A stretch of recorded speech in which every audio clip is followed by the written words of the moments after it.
A informação, o jornalismo não podem escapar pelas mãos, né? Nem pelos pés. Por isso nós vamos voltar com aquela informação que não saiu no bloco anterior. É que a Defensoria Pública de Belo Horizonte pediu a anulação das eleições para conselheiros tutelares da capital, diante da constatação de várias irregularidades no processo. A votação foi realizada no último domingo e parece que houve aí fraude. Vamos ver a notícia. O órgão vem questionando o processo desde o dia 8 de setembro, quando os problemas foram tema de uma audiência pública da Comissão de Direitos Humanos da Câmara Municipal. Segundo representantes da Defensoria Especializada da Infância e Juventude em Minas Gerais, a principal denúncia é relativa à dispensa de licitação de cerca de R$ 84 mil para a empresa responsável pela elaboração da prova, tendo contratado diretamente a Fundação Guimarães Rosa. Outra irregularidade constatada foi a diminuição considerável dos locais de votação em relação ao mesmo processo realizado em 2012, o que pode ser caracterizado como um cerceamento da participação popular. A Prefeitura de Belo Horizonte alegou que já apresentou ao Juizado da Infância e Juventude documentos que comprovam a legalidade da eleição dos conselheiros tutelares e que aguarda os trâmites do processo. Podem privatizar até o zoológico de Belo Horizonte. É brincadeira, não é? A Prefeitura de Belo Horizonte pode privatizar alguns parques e, conforme eu disse, até o zoológico da capital. Os editais para os interessados serão disponibilizados até novembro. A informação foi passada pelo vice-prefeito Délio Malheiros. Malheiros afirmou que já há interessados em alguns parques, incluindo o das Mangabeiras e até no Jardim Zoológico de Belo Horizonte. Segundo ele, é preciso ter uma combinação com a iniciativa privada, no sentido de preservar os parques, explorá-los comercialmente e de mantê-los abertos ao público. Muito bem. Os servidores das superintendências regionais de ensino protestaram hoje dentro da Assembleia e se reuniram com o presidente da Casa, da Assembleia, Adalcléver Ribeiro Lopes. A categoria está em greve e pede correção de distorções da tabela salarial. Segundo a coordenação do Sindicato Único dos Trabalhadores em Educação de Minas Gerais, o grupo de cerca de 150 pessoas chegou ao gabinete do presidente por volta das 10h30 da manhã, dando início a uma ocupação. Já segundo a assessoria de imprensa da Assembleia Legislativa, o número é menor, de cerca de 50 pessoas.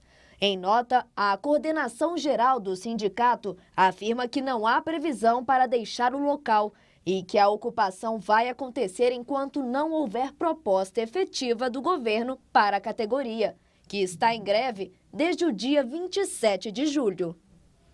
Mais uma greve chega ao fim. Bom se os grevistas conseguiram as suas reivindicações. Melhor ainda para quem precisa dos serviços. Os funcionários técnico-administrativos em educação da UFMG decidiram encerrar a greve iniciada há 132 dias. Em assembleia realizada hoje, os servidores decidiram voltar ao trabalho já amanhã. Na prática, o fim da paralisação significa a normalização de serviços essenciais à vida acadêmica, como biblioteca, laboratórios e colegiados.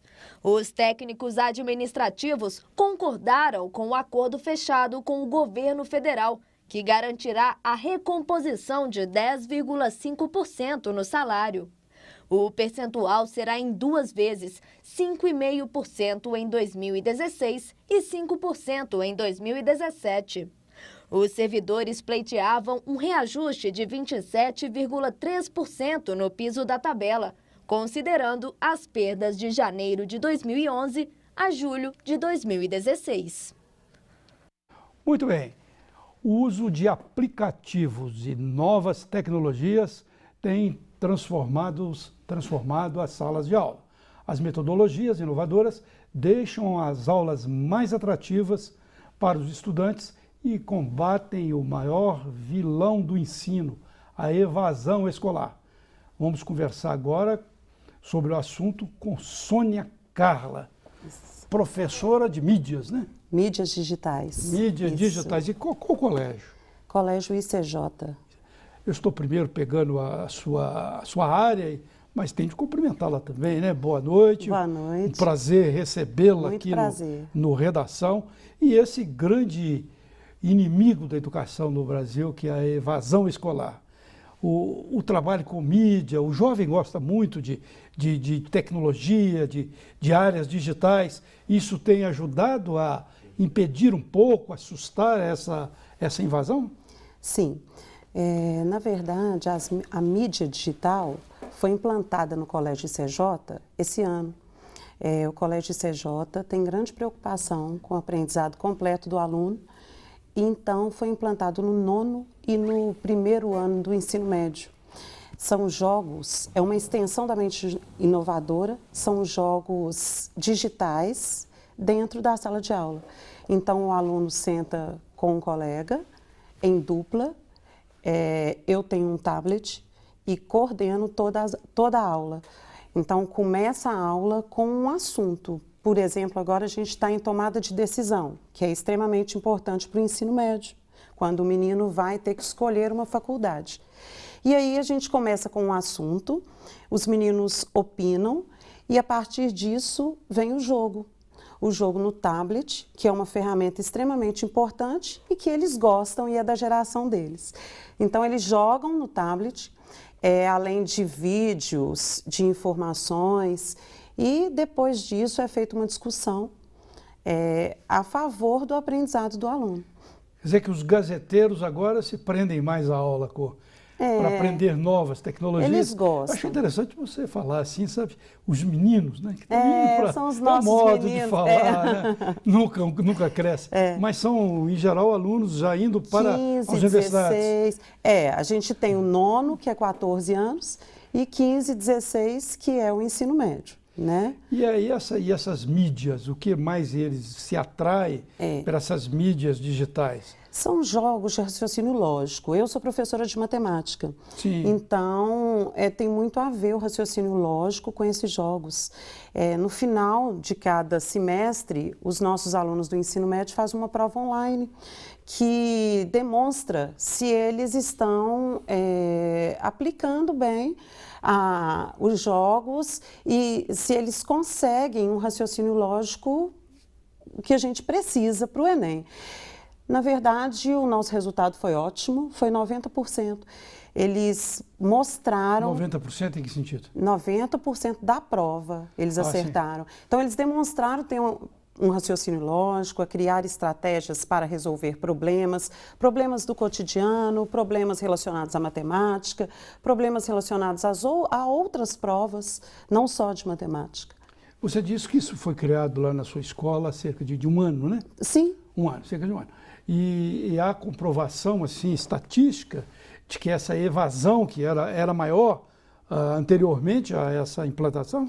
Com certeza. Você tem números? Eu assim? não tenho números. Sim. Com certeza, a escola que implanta um método, né, que é atraente para os alunos, ela consegue com que os alunos fiquem mais atentos à aula. Né? Muitas vezes a mente inovadora, que é o projeto, a extensão é o projeto da mídia digital, ela vem com vários métodos de aprendizado para os alunos. Então, eles comentam durante a aula. Um dos últimos métodos que a gente viu era ligar os pontos. Então, na hora que eles estão jogando, eles têm que ligar pontos. E o que isso tem a ver com a aula? A aula de matemática e as outras aulas? Tem a ver que ele aprende um conteúdo e ele precisa de ligar os pontos com os pré-requisitos anteriores.